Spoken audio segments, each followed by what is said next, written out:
Ancora una giornata di campionato amara per Padova e Cittadella, che concludono entrambe con un pareggio, il sesto match in calendario.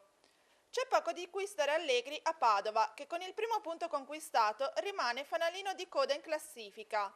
La situazione dei biancoscudati si fa sempre più preoccupante, visto che sono apparsi in tutta la loro evidenza i limiti della squadra, sia nelle idee, poche e confuse, che nella pericolosità.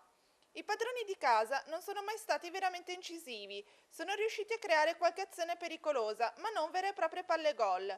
E questo con un avversario sicuramente alla portata, quale il Latina, attento più che altro alla fase difensiva. Volevo il risultato più che il miglioramento, perché per gratificare i ragazzi, più che altro per far partire il nostro campionato. Abbiamo fatto un punto che abbiamo perso 3 punti, abbiamo perso 2 punti, diciamo, perché doveva essere la partita nostra. Ripeto, per quanto riguarda l'impegno, veramente 110 lode, per quanto riguarda i risultati siamo tutti dispiaciuti, però in questo momento la storia del nostro campionato dice che davanti facciamo fatica. Ora non ci sono più alibi né errori arbitrali né la sfortuna a cui appellarsi. Urge quanto prima trovare una cura per questo Padova ammalato e ragione fischiato e contestato dai tifosi al termine dei 90 minuti di gioco.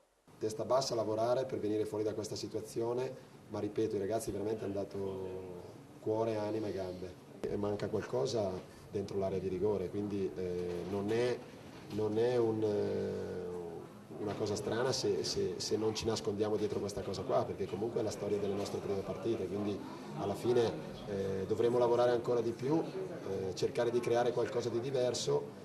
È anche vero che gli unici attaccanti che avevo a disposizione erano tutti e tre in campo, quindi alla fine un po' scelte obbligate, un po' piacerebbe giocare anche a me con un trequartista e 2 punte per poter essere un pochino più incisivo, ma oggi ancora non ci siamo riusciti. Muove la classifica anche il Cittadella, che torna da Novara con un altro punto. Un pareggio conquistato questa volta con una buona prestazione che fa ben sperare per il proseguo della stagione, visto che la squadra di mister Foscarini, rimaneggiata sia nel modulo che negli interpreti a causa dei numerosi infortuni, ci ha messo cuore, carattere e determinazione.